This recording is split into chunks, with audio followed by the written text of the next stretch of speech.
Hey all, here OS Reviews. In this video, we're taking a quick look at the Xiaomi 7-inch e-reader, a pretty generic name, and yes, this is by the same brand that is perhaps better known for making smartphones, especially in markets like Europe and Asia where they have a much larger presence.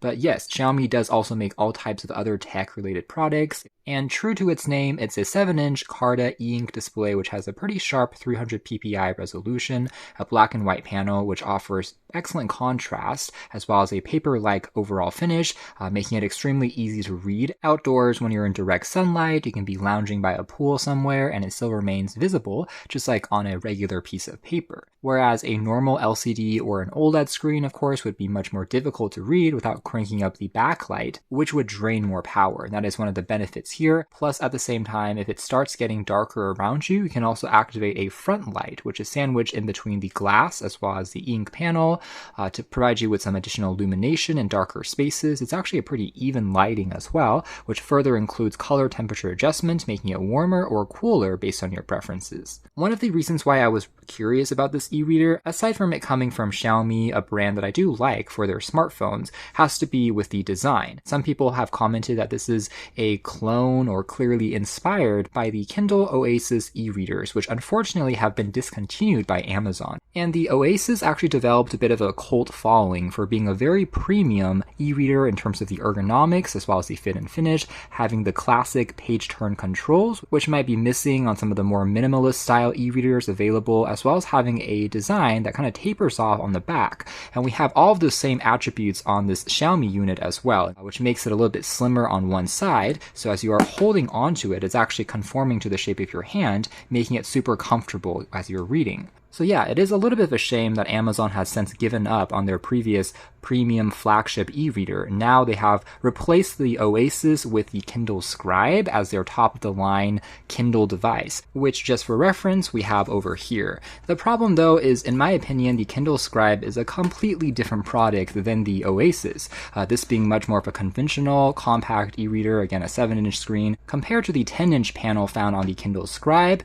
making it more like a giant piece of paper for annotation. But if you're using this with one hand and reading, obviously it's going to be not as comfortable because of the much larger dimensions. I would argue it's designed for a different purpose, so I personally find it quite silly that we can't have both product lines continuing, and instead Amazon is insistent on only having one flagship model in their lineup. So yeah, that's why some folks argue that this e-reader is kind of a spiritual successor from Xiaomi in terms of the form factor, ergonomics, and also borrowing on the concept of having a removable battery cover that can be snapped on using the pogo contacts on the back. It actually comes pre-included in the package as well. It's a folio case, and it combines a second battery pack to further elongate the battery life. So many of these design attributes, including the magnetic battery cover as well as the ergonomics, are all kind of borrowed by Xiaomi here, on a unit which sells for around $200 officially from Xiaomi. So that seems to be pretty promising, right?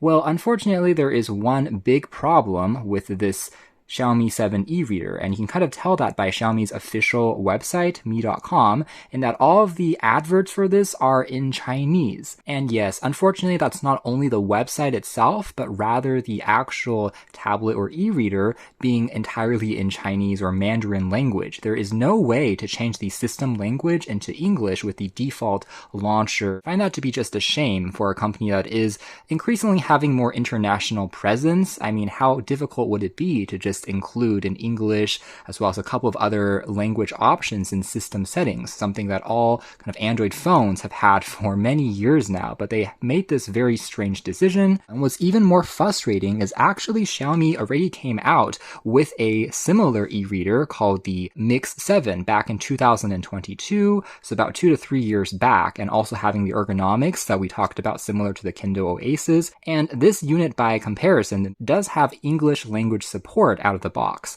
So it feels like 2 years later, they actually regressed or went backwards from having more support to having less, not to mention very similar system internals. So there hasn't been much upgrading going on from a hardware perspective. In fact, the build quality and material choice can be seen as either an upgrade or a downgrade. For instance, the Mix 7 from earlier actually has a aluminum alloy shell that is a full metal finish, again matching that of the Kindle Oasis, as as a flagship e-reader instead of being plastic found on more budget models. Whereas on the e-reader 7, they actually went back into using plastic on the back, as you can see here. This is kind of a controversial decision in my opinion, because on one hand, plastic is definitely lighter, and so if you're picking it up and using it, perhaps it causes a little less strain on your hands. It's a slightly softer material. Arguably, it's more malleable, so harder to dent, like a metal surface, or crack, like glass. And some users of the original metal finish actually complained that that one was too sharp in terms of the edges,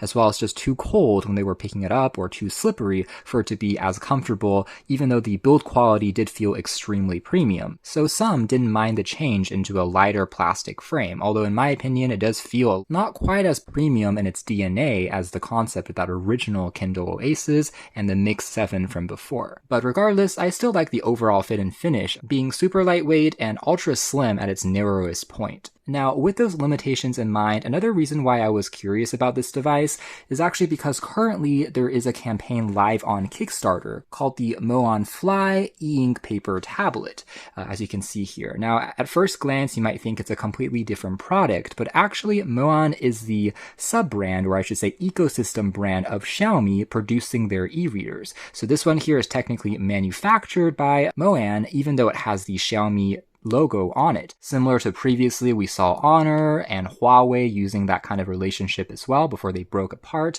And you can also see this example in Amazfit as well. For example, the Xiaomi Mi Bands are also technically manufactured by Amazfit, and Amazfit themselves also sell a version called the Amazfit Band, but they're all essentially produced by the same umbrella company for intensive purposes. And that's where, if you look a little bit more deeply, you'll see that this is also a 7-inch device, also having that magnetic folio battery case compartment that can snap on, also having that, again, Kindle Oasis inspired design with the physical keys on the side for turning pages. In fact, the battery capacity remains exactly the same, and also just like the Xiaomi branded version, both of these are technically running on Android. So it is going to be a little bit more open source compared to a true Amazon Kindle device, which is a bit more proprietary. On here, you can technically install APKs, other software apps, reading tools, other launchers as well, which we'll see in a moment if we're able to maybe convert it a bit better to English, if you're willing to fiddle around with it a little more. So that's why I consider this as an early sneak peek of what this MoaanFLY device will be, rebranded for the international market with the official English language pre-installed. What I will say though is on this newer revision, they have upgraded a couple of specs. For example, the screen is now a color e-ink panel compared to the black and white e-ink panel on the Xiaomi variant. Now, this is also something that's going to be a little controversial because color is obviously great if you're looking at comics, images, it's going to pop a little more. However, if you're mostly reading, actually a black and white e-ink screen can still have slightly better contrast in terms of being more paper white versus whites on color e-ink screens being a little bit more grayish. So if you're purely looking at only text information, a black and white e-ink panel can still have its advantages. Resolution is still the same. And the second biggest improvement here is this one now supports an optional active stylus pen, which is pretty cool. So you can use it similar to a Amazon Scribe or a Remarkable device for also annotating and also writing down notes. That is a more compact and portable version of something like that, compared to Xiaomi not having a stylus input support. That being said, with the MoaanFLY variant, it is going to be priced a little bit higher, but also more readily available here in Western markets. Only the tablet itself is around $270, roughly $70 more compared to the $200 retailing for the Xiaomi, compared to if you want the stylus bundled in, it's going to retail closer to around $340, and in this case also having a little bit more RAM. The Moan variant having 4 gigs compared to just 2 gigabytes on the Xiaomi model, which I think is a little bit low, even though on an e-ink device the biggest bottleneck is still usually the screen's refresh rate. You're not doing anything crazy on here, like playing games, it's mostly just for documents and reading, so the limited hardware still feels decent, but obviously having more RAM never hurts. The system storage though remains the same across both models at 64 gigabytes. There is no micro SD card, unfortunately, on both of the chassis of the hardware though, so you can't really expand that further. And then lastly, the battery capacity, again remaining the same, is around 1,200 milliamp hours for the actual e-reader, combined with around $1,950 for the battery case, which, generally speaking, like other Android-powered e-notes and e-readers we've seen, it varies based on the type of tasks you're using it for. If you have Wi-Fi turned off, you're using it just for reading, it can last you still easily a week or two before you have to recharge it again. Pretty good. However, if you have Wi-Fi and Bluetooth turned on, refreshing the screen more commonly, then similar to a normal phone or tablet, expect to charge it also at the end of a day or two. So the use case will heavily dictate the battery life. Now, what's kind of funny here is on the timeline chart, you can see it says the concept started in 2024. And I find that to be a little funny just because this is also when the original Xiaomi 7 e-reader came out, again, using the exact same chassis. So it means that in the back of their minds, perhaps they always knew they were going to come out with a model that supports English language out of the box. They were already gearing up for a release a couple of months later down the road using a slightly different name, which I find to be a little devious, instead of just making all of the support available on one device from the get-go, but it is what it is. So yeah, the chassis remains pretty much unchanged across both of those units. Now, examining the hardware in a little more detail, the page turn controls are relatively responsive, have a nice tactility to them. One thing I will say though is that the matte glass, which is covering up the screen to again prevent too much glare or reflections, I would say the oleophobic coating for fingerprints is perhaps not done quite as well as I would have hoped. Although I appreciate the matte finish, it's better than a glossy screen. Still, I find the maybe black finish here to still pick up some fingerprints here and there, requiring a microfiber cloth just to wipe down every once in a while. Now, at the very bottom here, we have just a Type-C port. Again, there's also Bluetooth 5.2 built in, which you can use to connect to wireless headphones and loudspeakers, because the chassis here does not come with any built-in speakers of its own. So if you're listening to audiobooks, just keep that in mind. Now, you also find a notification status light there when you are charging it back up, and then that is more or less it, just a power key on the very top. Back here just houses the Xiaomi logo and the Pogo contacts. And then over on the included folio case right out of the box, it also has a kind of synthetic leather finish to it. Again, magnets there that will securely lock it in, and also kind of a microfiber finish that tries to wipe off a little bit of dust and debris from the screen, protecting it when it's closed. The magnets, which locks the e-reader into place, do feel rather secure and tight. It doesn't feel loose or choppy at all. By default, if you're using it in the folio case, the keys here are located on the right side compared to on the left side for the Kindle, as well as some of the other e-readers that I've been accustomed to. Case in point, here is another model, also a similar dimension from Bigme. You can see the buttons instead on the left side versus here on the right side. I mean, it's a matter of personal preference, to be honest, and because it has an accelerometer or motion sensor, you can always just flip the screen around just by using something like this and get a very similar position. Although with the folio case, since the logo has an imprint there, it might seem a little bit awkward if you're always opening it up in this particular way. Also, this is a good example of a color e-ink panel versus a black and white e-ink panel. Using Kaleido 3 here with Bigme, you can see that the, again, whites may be seeming a little bit more gray compared to more pure white on the traditional black and white panel. This pop-up notification, by the way, also states that if the battery of the e-reader is dropping below 60%, it will start using the second battery connected by the Pogo contacts and start charging it up. Now, we can also drag down the notification tray to see the battery percentage remaining on both the primary e-reader side as well as the secondary battery. What I will say, though, is because of this particular tapered design, which is very ergonomic to grip when you're holding it as is, it kind of means that every time you're reading for longer durations, you have to kind of detach it from the battery bank to use it in a mode like this. So thankfully, the magnetic design makes it pretty easy to pop on and off, but just keep that in mind. If you're always using it with the battery attached 24/7, then honestly, you're not going to have a huge difference compared to a normal e-reader that has a completely flat design. Now, here's also a final size comparison with some other e-ink devices that we've seen recently, including some of the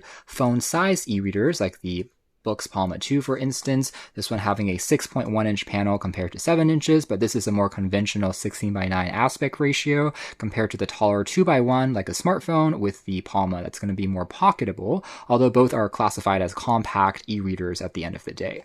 And also something like a basic Kindle that has a 6-inch screen, again, no page turn controls, much chunkier bezels, providing another size reference there, as well as, again, the Kindle Scribe, which is obviously the biggest, and next to it, it's almost ridiculous in terms of the size difference. So briefly exploring Xiaomi's launcher before we try and install something like Nova Launcher and see how it fares. Again, you have the drag down notification shade, or you can pull down on the left tab to see any notifications. From here, you can turn on and off functions like Wi-Fi, Bluetooth, screen rotation, as well as a manual refresh that will clear the page. Alternatively, here's also a RAM clear-up function that will remove any background applications, speeding up the device, and also a manual page refresh control dial. So pulling up Google Lens or Google Translate, we can see the first one is called Clear Mode, better for ordinary text reading, providing the sharpest text possible, versus a balance mode. And then finally, there's the quick mode, which is the fastest refresh rate, but there might be a little bit more ghosting or artifacting as a result. For example, if you're scrolling on a web page or maybe using an app like Webtoons that requires vertical scrolling, you can use the faster refresh rate mode instead. So you can balance between higher sharpness versus it blinking or refreshing a little bit more or less. And then further down below here, it's going to be the backlight adjustment. There's also an auto mode as well that can automatically change the brightness based on your environment using the proximity light sensor. Otherwise, the UI feels like a mashup of e-readers that we've seen previously, like Kobo devices, Books, Onyx devices, as well as some Bigme, even Kindles. For example, on Xiaomi's native app here, the first tab is really primarily designed for their own bookstore. So from here, you're able to check out different catalogs of titles and then click to purchase them for reading. Again, similar to on a Kindle. And then the next tab here also allows you to further categorize by different genres. For example, if you are a fan of action, adventure, mystery, if you prefer comics, novels, you can actually sort through using those tabs. Middle section here is reserved for any documents found in the built-in storage. Since it is running on Android, it's no surprise that it supports pretty much all the files, including PDFs, Word, text, Mobi, really without any issues. You can again use the page turn controls here to go left and right. After a couple of turns, it may flash to remove any ghosting or artifacting. Again, the 300 ppi is actually quite good in terms of sharpness. You don't see too much jagged lines, even if you are zooming all the way in. So it is a fairly high quality e-ink panel, and we have access to similar controls as other e-readers when it comes to copy and pasting, dictionary definitions. You can also tap on it once for bookmarking controls, skipping to other pages in the book, as well as table of contents if it is available, in addition to pinching in and out. This is a PDF, so it would just act as a picture, as you can see there. For zoom controls, also working well enough, with the accelerometer also being functional. We can swipe up from the middle section there to go back into the home screen using that gesture. Next tab is going to be all of the applications that you have installed, including comics, WPS Office, KO Reader file management for wirelessly transferring files over from a Xiaomi smartphone or a laptop, and some more built-in bookstores. But again, these are more heavily localized, which is why for international markets, again, if you're looking for English versions of text or foreign languages, you really have to tamper around with it and install some additional third-party apps like the Kindle app, for instance. Now you can also find the full settings store from here, checking out some Android accessibility options, but again, unfortunate that there is no universal language option for changing into other settings, which is rather strange. And finally, you can also go into About Me tab, allowing you to check out any statistics once you create an account. That can just be your existing Xiaomi Mi account if you've used their phones or other products previously, in terms of a counter for how long you've been reading, as well as you can purchase any tokens or refill your credits if you are trying to purchase books using their built-in first-party bookstore. One of the pre-installed apps here, though, is going to be Browser, and from here you are able to leverage, again, the ability to download something like APK Pure, additional launchers and apps that you may want to use, and we can also pull up the keyboard looking something like this. It's probably best if we kick into the faster refresh rate mode and click on Confirm, which again has a little bit more ghosting but makes scrolling feel slightly more responsive. Again, it's not the fastest device in the world, but it still seems to be mostly functional if you're just reading back some basic text and articles. Again, the screen itself remaining nice and sharp, combined with the ergonomics I do really quite like on this particular unit, and also the page up and down keys are functional even in the web browser, at least the default one as well. So you can use this to scroll instead of using the touchscreen without covering it up, providing you with some nice tactility as well, compared to some touch-only e-readers. But anyways, we have downloaded Nova Launcher. Let's see how this particular launcher fares. We're going to tap on confirm and install. Now we can tap over here to jump into the Nova Launcher experience, having a slightly more familiar UI. And I can confirm that now in Nova Launcher, jumping into system settings, we now have the ability to choose other languages. So let's try over here with United States, English, and let's actually drag this over to 1 and set this as a system default. And indeed, now all the text and menus are displayed for the most part in full English. We can further jump out here, and again, it's very similar to a regular Android smartphone or tablet. So for accessibility, you are able to change the system language or bring that back if you use another launcher and then jump into the settings that way, interestingly enough. With that being said, one slight issue with third-party launchers like Nova Launcher is maybe not all of the hardware will be 100% optimized like the first-party one. For instance, the page turn controls are now going to correspond into volume keys, as you can see there, making it higher or lower instead of turning the page up and down like it was correctly set up to do so in the original launcher. So although it resolves the system situation, it also adds in a couple of other complications from the perspective of maybe some quirks or bugs here and there. Nova Launcher here also puts forward some additional settings that allows you to override this as a default launcher versus if you want to retain the Xiaomi version whenever you go back home, as well as things like app drawer selection, home screen options, text icons, and of course this is just one example of a very popular launcher because, side note, RIP to Nova Launcher, it's no longer receiving any active development or support, which is just very sad in its own way for a launcher that's been quite iconic since the early days of Android. But yeah, it's definitely still functioning just fine on this particular hardware. I also kind of like the minimalism of some of the icons and text that Xiaomi has chosen, like the shutdown, reboot, as you can see here, oversized keys. And the same goes for all of the system subtext, including the refresh rate mode, as you can see here, also gets translated into English as well. Although there is some irony in the statement here, what's past is prologue. Indeed, the Xiaomi E-reader 7 is literally the prologue of the international model available a few months down the line. As for system performance, it's not the fastest e-reader I've used just because RAM is a little more limited, but at the very least I haven't really encountered any crashes either, and apps open up for the most part in a respectable amount of time, so it has been decently optimized.